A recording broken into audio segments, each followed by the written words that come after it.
convite, essa publicação também vai sair no perfil dela. Então fica com backup. Ok. Caso não dê certo o convite para ela entrar no vídeo, pelo menos vai também transmitir no perfil dela.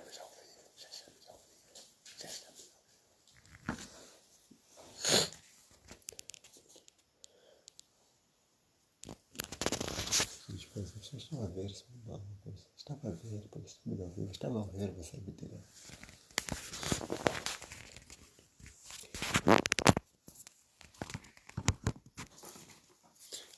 Ok, penso que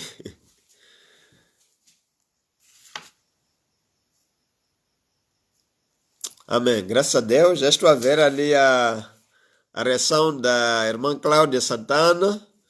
Estamos ao vivo, graças a Deus. Deus é bom. Amém. Ok. Depois de muitas lutas, Deus é fiel. Aqui estamos nós. Amém.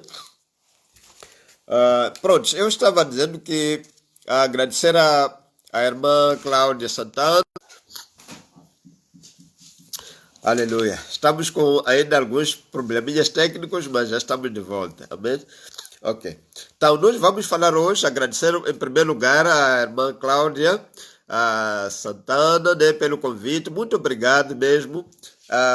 Apesar de todas essas lutas, acredito que será um momento muito bom, né, que Deus tem reservado para nós. Muito obrigado, meus irmãos de Brasil, de Moçambique. Estou a ver algumas pessoas de Moçambique aqui nos assistindo. Espero que gente também de Angola e outros países, né, e podermos juntos, né, estudar a palavra de Deus, sermos edificados na palavra. Sobre evangelismo, esse tema muito, muito, muito importante. Muito obrigado, irmã Cláudia, mesmo por trazer esse tema sobre evangelismo em tempos de crise. É realmente um assunto muito crucial, muito importante, vital e oportuno, né, para nós hoje como povo de Deus. Então, nós vamos falar sobre como manter a eficácia do evangelho em tempos de crise. Obrigado, irmão ancião, pastor Andrade, Elder Andrade, né, pela ajuda aqui. Obrigado, irmão Ino, Cornélio Catana. Amém? Que Deus abençoe o irmão Ali, que Deus abençoe a irmã Emma, né, grande amigo de muitos tempos. Amém? Que Deus abençoe vocês. Então, como manter a eficácia do evangelho em tempos de crise? Amém? Então, nós vamos estudar, começando com 1 Tessalonicenses, capítulo 2, versículo 2. Diz o seguinte: mas havendo anteriormente padecidos e sido maltratados em Filipos, como sabeis, tivemos a confiança em nosso Deus para vos falar o evangelho de Deus em meio de grande combate.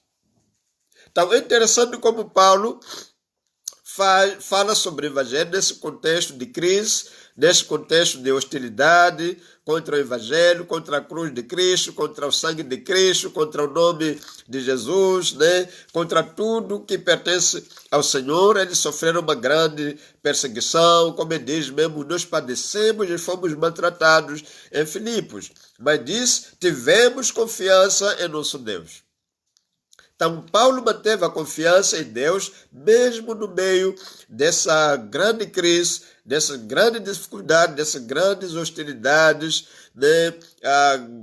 Muitos adversários, né, que se colocaram lá contra a pregação do evangelho, contra Paulo e os seus colegas, os seus companheiros de evangelho. Mas ele diz que nós tivemos a confiança em nosso Deus para vos falar do evangelho de Deus em meio de grande combate.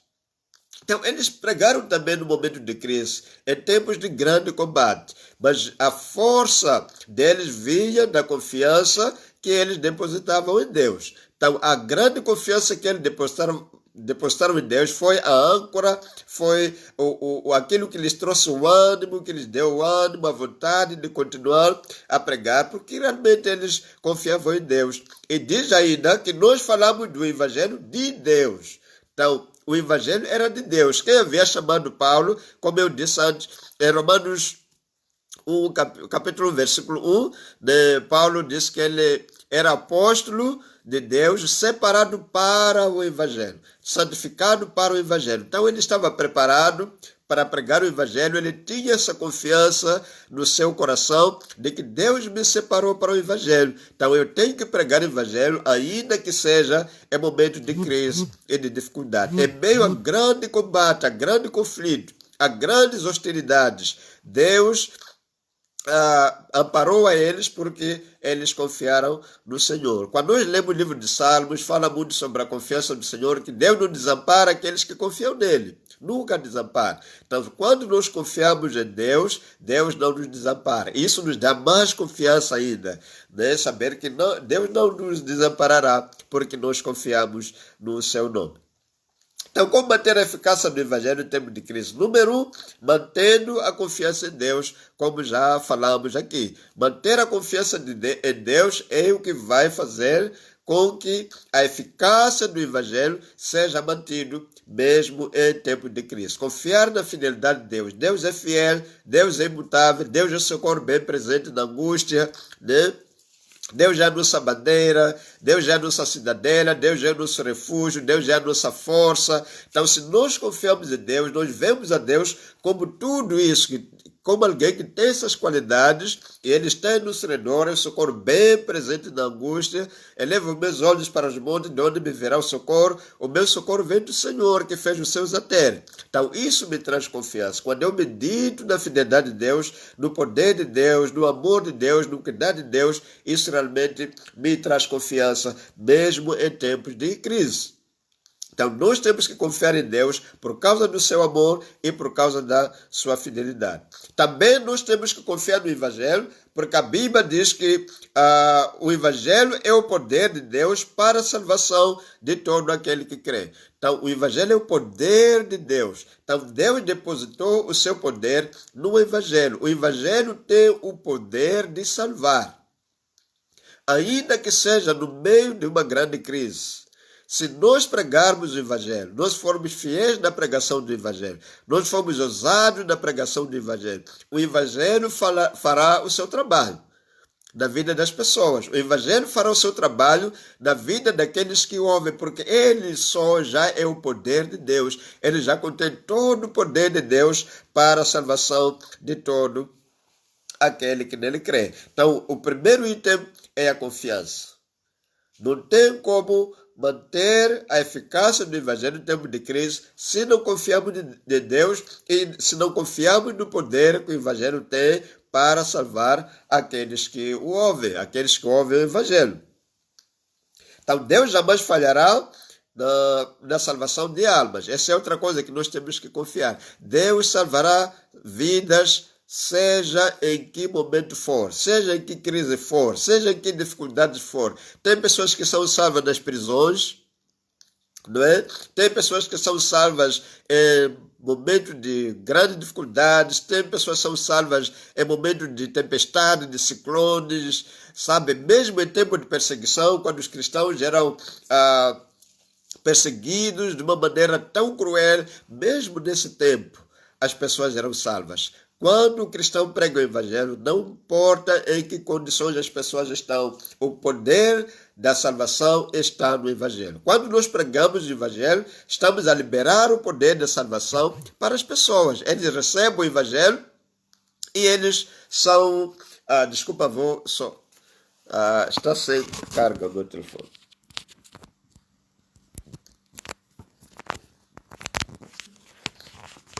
Ok, vou tentar virar, espero que esteja bem para facilitar carregar aqui.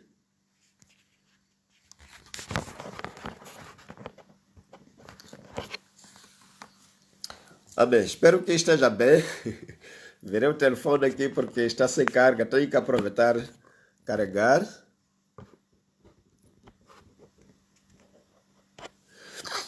Amém. Então, eu estava dizendo que Deus nunca vai falhar na salvação do Evangelho, em qualquer circunstância. Mesmo que haja perigo no mar, nas cadeias, nas prisões, ou chamam penitenciárias, no Brasil e em outros lugares, Deus não falhará na salvação das almas. Esse é um grande projeto. A salvação de almas é um grande projeto de Deus. Deus põe todos os recursos. espirituais, psicológicos dos seus servos, emocionais. Os servos de Deus suportam todo tipo de perseguição, de hostilidade, todo tipo de chicotes, de perigos. Eles suportam porque Deus coloca nos seus servos esses recursos, né, emocionais para que eles possam suportar.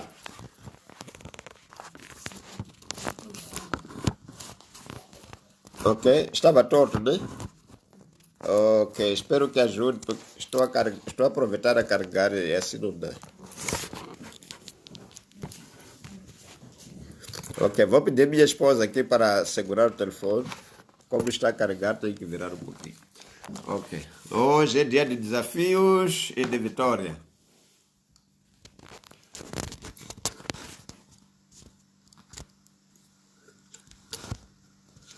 Ok, acho que está bem. Aleluia. Ok? Então, Deus nunca falhará na salvação de almas. Isso nós temos que confiar, temos que confiar.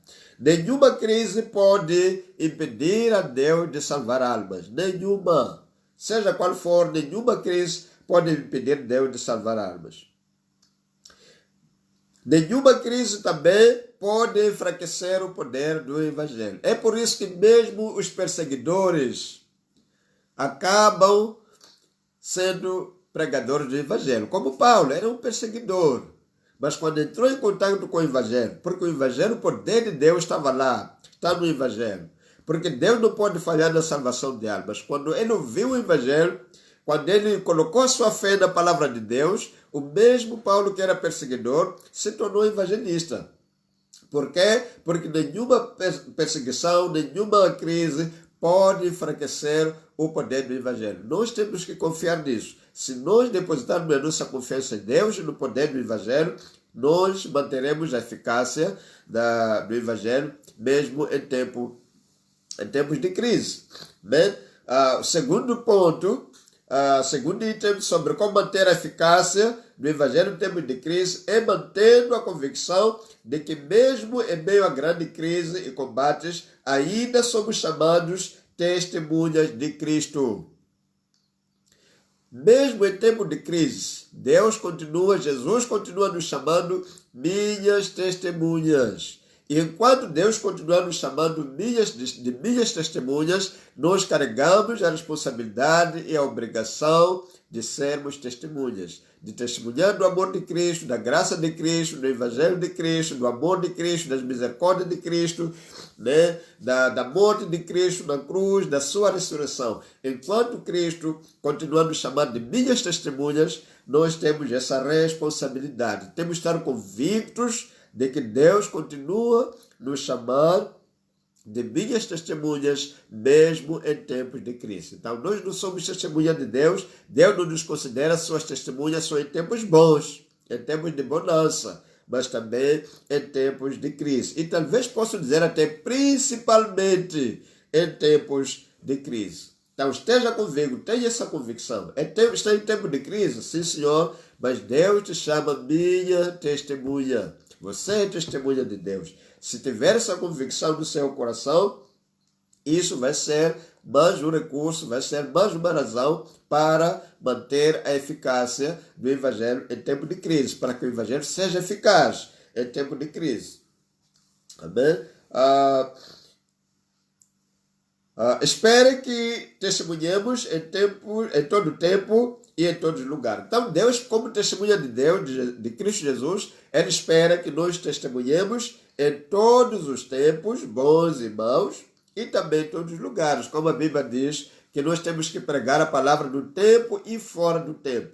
Quando as condições permitem e quando as condições não permitem. Se não houver oportunidade, temos que criar oportunidades para pregar o Evangelho. Se não houver liberdade, né, assim fisicamente falando, mas nós temos que nos libertar em Cristo Jesus para que possamos pregar o Evangelho. Paulo e Silas, eu falo muito da história de Paulo e Silas na prisão, eles se libertaram, eles estavam presos numa prisão física, mas eles se libertaram emocionalmente, se libertaram espiritualmente, e ali eles tiveram uma oportunidade de pregar o Evangelho. Deus criou ali, então, uma oportunidade para pregar o Evangelho. Em todo o tempo e em todas as circunstâncias nós continuamos sendo testemunhas. Temos que ter essa convicção de que somos testemunhas.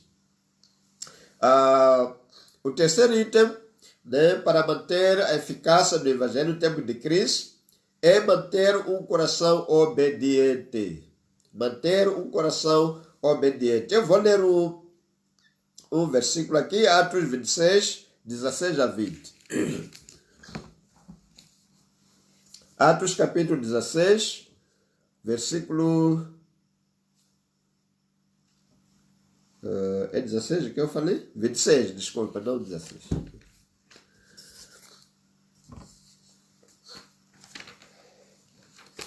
Atos 26, 16 a 20.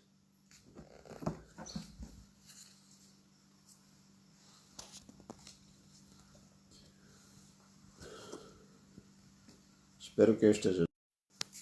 Que está a cortar muito, deve ser a internet, está a cortar às vezes, dá uma pausa aí. Okay? Então estava a ler essa história que Cristo apareceu, né, para Paulo numa visão de noite, né, e ele disse assim, põe-te em pé, porque para isso te apareci, né, para ser ministro e testemunha do Evangelho, né, para as coisas que eu te apareci, ainda por aquelas que ainda te aparecerei. Depois livrando-te deste povo e dos gentios, para quem agora te envio, para lhe abrir os olhos e das trevas o converteres à luz e do poder de Satanás desconverter a Deus, a fim de que recebam a remissão de pecados e herança entre os santificados pela fé em mim. 19, pelo que o rei Agripa não fui desobediente à visão celestial, antes anunciei primeiramente aos que estão em Damasco, etc, etc. Vejam só. Então, aqui o apóstolo Paulo diz que eu não fui desobediente à visão celestial. Ele também estava em tempo de crise, porque Deus diz que eu te livrarei deste povo. Levanta-te, prega o evangelho e eu te livrarei deste povo. Então, também estava em tempo de aflição, de perseguição, de hostilidade contra o evangelho, mas Deus prometeu que haveria de o livrar daquele povo. Então ele disse, ora Agripa, eu não fui desobediente à visão celestial. Então, Paulo está falando de uma visão em que Deus já apareceu, Jesus já apareceu, disse que ele tinha que pregar o evangelho. Mas não precisamos que Jesus nos apareça em visão todas as vezes, não é? Ele já nos deu o mandamento, foi uma visão porque Deus já precisava trazer uma direção específica, um encorajamento específico para o apóstolo Paulo. Mas não precisamos de receber uma visão de noite, não precisamos de receber sonhos com Cristo, né, nos mandando pregar o evangelho. Nós temos que ser obedientes àquele mandamento que ele disse, e de pregar o evangelho a toda a criatura, e de fazer discípulos em meu nome. Okay? Então temos que manter um coração humilde, um coração obediente. O próprio Jesus disse para o Pai, Pai, eu te glorifiquei na terra, tendo consumado a obra que me deste para fazer. Então ele foi obediente ao Pai, né, até ao fim, consumando a obra que Deus lhe deu para fazer. Então, a pregação do Evangelho é uma obra que Deus nos deu para fazer, né? E de fazer discípulos e de pregar o Evangelho a toda a criatura. Okay? Ponto 5. Falei ponto 4? Ponto 4, né? Okay, ponto 4. Também, para manter a eficácia do Evangelho no tempo de crise, nós temos que manter o senso de responsabilidade. Algumas pessoas pensam que não têm responsabilidade na pregação do Evangelho, que eles não são responsáveis pela pregação do Evangelho, que eles não são responsáveis pelas almas que se perdem. Não, somos responsáveis sim. Okay? A Bíblia diz que nós somos atalaias, e se ele disser que alguém vai morrer e nós não falarmos para a pessoa, se ele morrer, e se essa pessoa morrer, a culpa é nossa, o sangue dessa pessoa cairá sobre nós, a culpa dessa pessoa cairá, nós seremos responsabilizados, né, pela morte das pessoas que deviam ter ouvido o evangelho da nossa boca e não ouviram. Então nós temos que manter o senso de responsabilidade. É verdade, temos responsabilidade para com o nosso trabalho secular, temos responsabilidade para com a nossa família, temos responsabilidade para com a sociedade, e muitos compromissos que nós temos, né, alguns com o governo, alguns têm compromissos políticos, mas o nosso compromisso número 1 é com Deus. O nosso compromisso número 1 é com Deus. Deus disse que buscar o reino de Deus em primeiro lugar. E Jesus disse que eu sou o primeiro e o último. Não é? Então, ele é o primeiro e o último. É tudo, em outras palavras. Ele é o número 1, ele é o número 2. O resto não é resto mesmo. Ok? Então, número 1 é Cristo, número 2 é Cristo, número 3 é Cristo, número 4 é Cristo, número 5 é Cristo, e o resto vem quando Deus nos dá. Deus nos dá esposa, Deus nos dá filho, Deus nos dá emprego, Deus nos dá tempo, nos dá oportunidade. Mas ele é o número 1, número 2, número 3, número 4, até número 1000, se você quiser contar. Ele é o único digno de louvor. É o único, a Bíblia diz que ao Senhor, seu Deus, adorarás e só a Ele servirás. Só a Ele. O serviço cristão, o serviço espiritual é só para Deus. Só a Ele servirás. Se Ele nos dar um trabalho para fazer, vamos fazer. Mas devemos ter em mente que nós estamos aqui para servir a Deus. E temos uma grande responsabilidade, né, nesse serviço a Deus por meio da pregação do Evangelho. Bem, então mantenha o senso de responsabilidade. Em 1 Coríntios 9,16, Paulo diz assim: pois se anuncio o Evangelho, não tenho de que me gloriar, porque me é imposta essa obrigação, e ai de mim se não pregar o Evangelho. Então Paulo tinha esse senso, mantinha esse senso de responsabilidade. Estou em tempo de crise, sim. Em tempo de dificuldade, sim. Em tempo de hostilidade, sim. Em tempo de perseguição, sim. Mas ai de mim se não pregar o Evangelho. Ai de mim se inventar qualquer motivo, qualquer desculpa para não pregar o Evangelho. Então ele mantinha o senso de responsabilidade. Ele disse: me é imposta essa obrigação. Não aceito o cristão que diz que não é minha obrigação pregar o Evangelho. Não, nos é imposto. Se você é testemunha de Cristo Jesus, então você tem essa obrigação imposta. Você tem que pregar o Evangelho. Se você levantou a mão e disse: eis-me aqui, Senhor, tu és meu Senhor e meu Salvador, você recebeu essa imposição da obrigação para anunciar o Evangelho. Então mantenha essa responsabilidade no seu coração. Ponto 5. Mantenha-se fiel ao ministério da pregação. Então, já mantemos a nossa responsabilidade, o senso de responsabilidade, agora nós temos que manter-nos fiéis ao ministério da pregação. Isto é, a Cristo e a grande comissão. Em Apocalipse 2, versículo 13, diz o seguinte: sei onde habitas, que é onde está o trono de Satanás. Mas retens o meu nome e não negaste a minha fé. Mesmo nos dias de Antipas, minha fiel testemunha, o qual foi morto entre vós, onde Satanás habita. Então Jesus está dando, está a encorajar, a elogiar, né, essa igreja. Já não me lembro que igreja era, mas que é essa igreja. Então Deus disse: eu sei onde tu habitas, que é onde está o trono de Satanás. Imagina só. Não é só o homem perseguido, né? É onde está o trono de Satanás. É onde está o domínio completo de Satanás. É?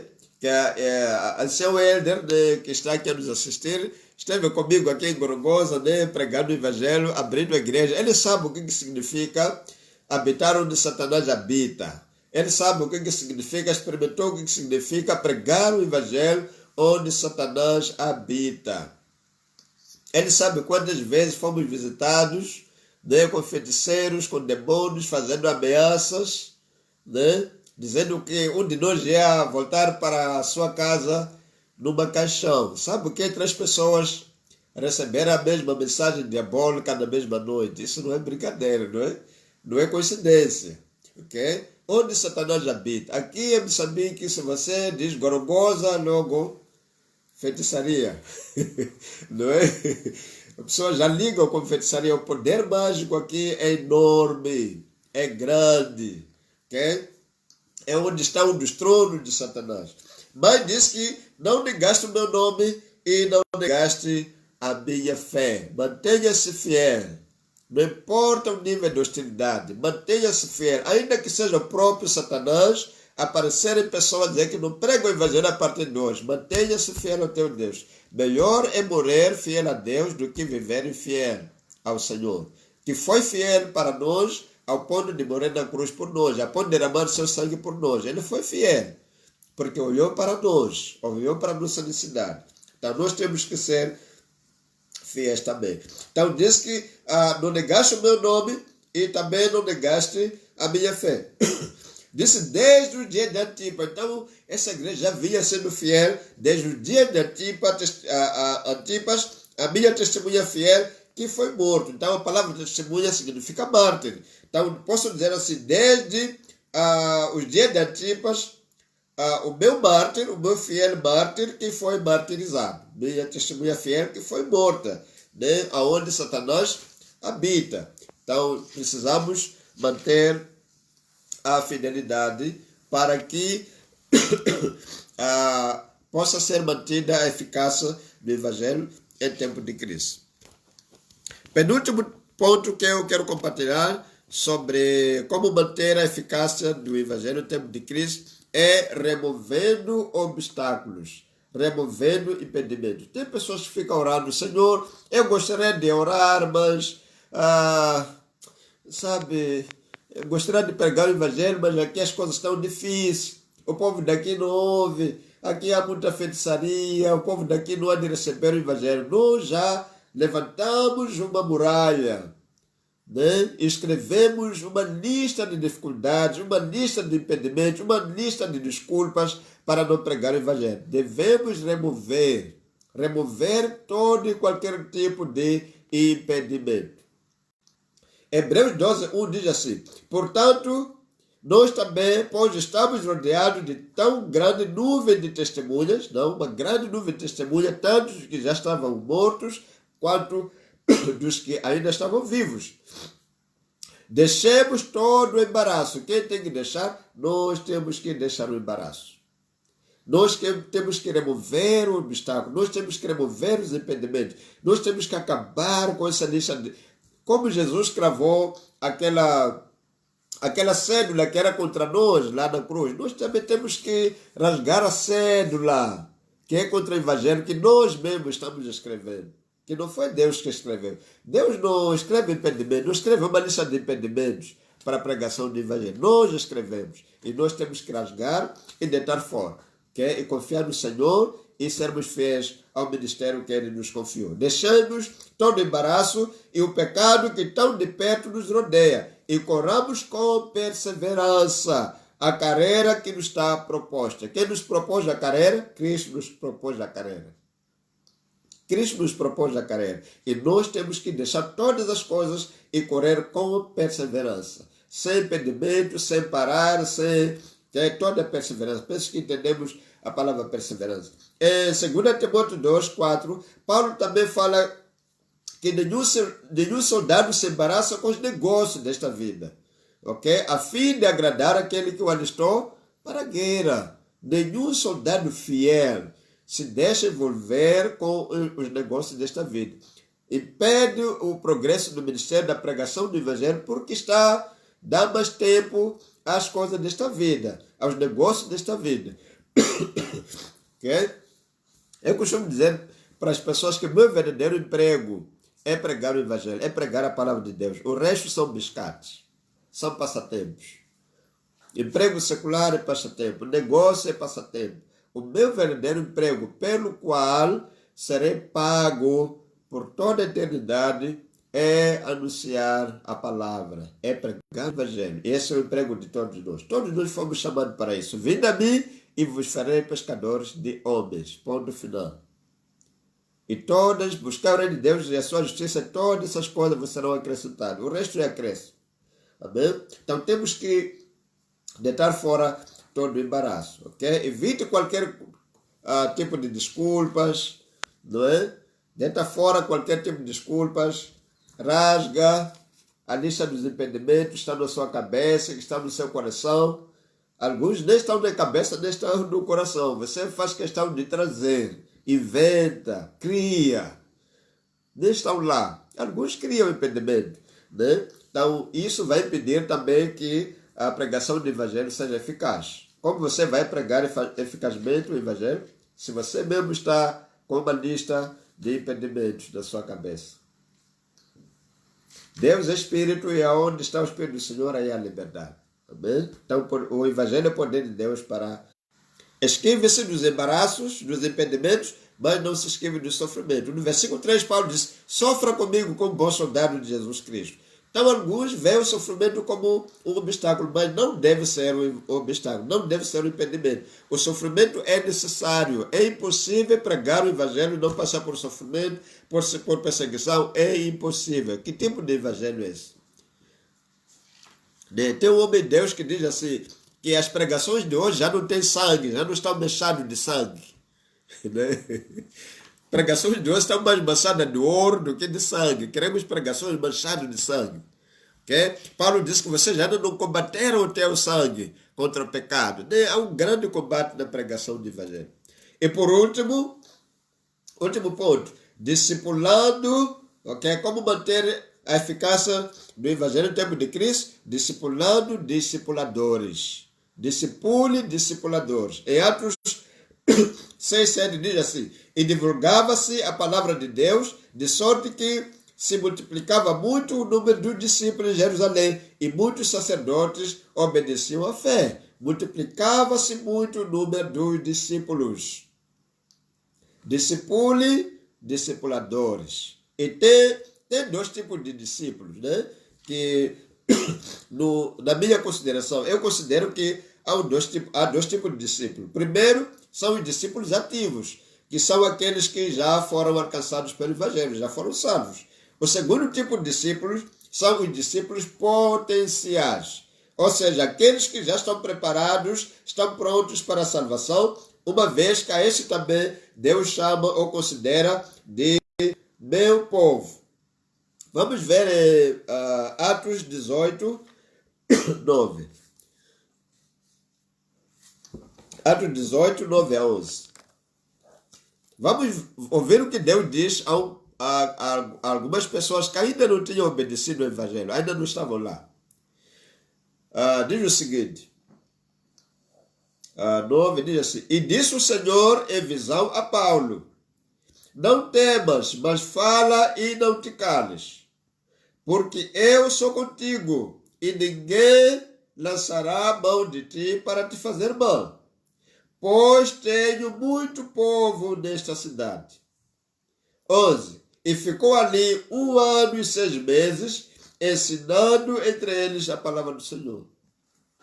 Então Deus está falando de pessoas que ainda não receberam, ainda não viram o evangelho, ainda não receberam o evangelho, mas era como aqueles campos brancos, prontos para a ceifa. E Deus diz, levante, não prega o evangelho, ninguém vai lançar mão de ti porque eu estou contigo. Então, mais uma vez, isso mostra que Paulo estava ainda em tempo de crise. Estava a pregar o evangelho em tempo de crise. Não é? Disse, ninguém lançará mão de ti porque eu tenho muito povo nesta cidade. Então, são pessoas que ainda precisavam ouvir o evangelho, mas já estavam prontos para receber o evangelho. E Deus chama ele de meu povo. Então, eu chamo isso de discípulos potenciais. Ainda não estão na mesa conosco, mas já estão prontos para o discipulado, já estão prontos para o evangelismo, estão prontos para receber a graça, a salvação, estão prontos para receber o perdão, o amor de Deus. Então, eu considero esses como discípulos potenciais. Então, são pessoas que precisam de alguém que vá lá com o evangelho, sente com eles e comece o processo de discipulado, comece o processo de estudo bíblico, seja o nome que nós quisermos dar. Né? Então, isso é muito importante para nós, esses 7 pontos. Tentei falar de uma maneira muito breve, né? Mas são muito importantes, são muito cruciais se realmente nós queremos manter a eficácia do evangelho em tempos de crise. Eu espero que tenha sido claro, embora falei um pouco correndo por causa do nosso tempo, começamos muito tarde também, mas é mais ou menos isso. A irmã Cláudia, os outros, vejo meu amigo também, pastor Eurico Bonaíssa, muito obrigado por nos assistir também, e muitos outros, que Deus abençoe. Deus abençoe a todos e até a próxima. Amém? Podemos orar para terminar.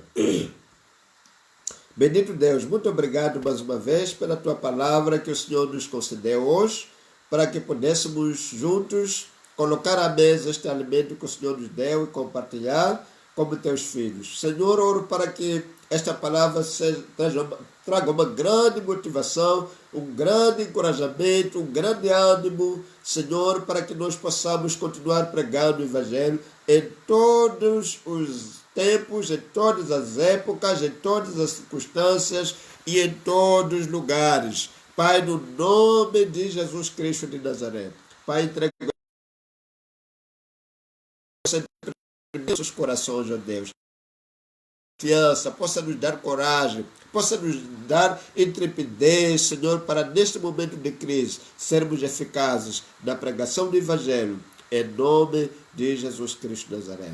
Amém, amém, amém. Deus abençoe. Até a próxima. Muito obrigado. Amém.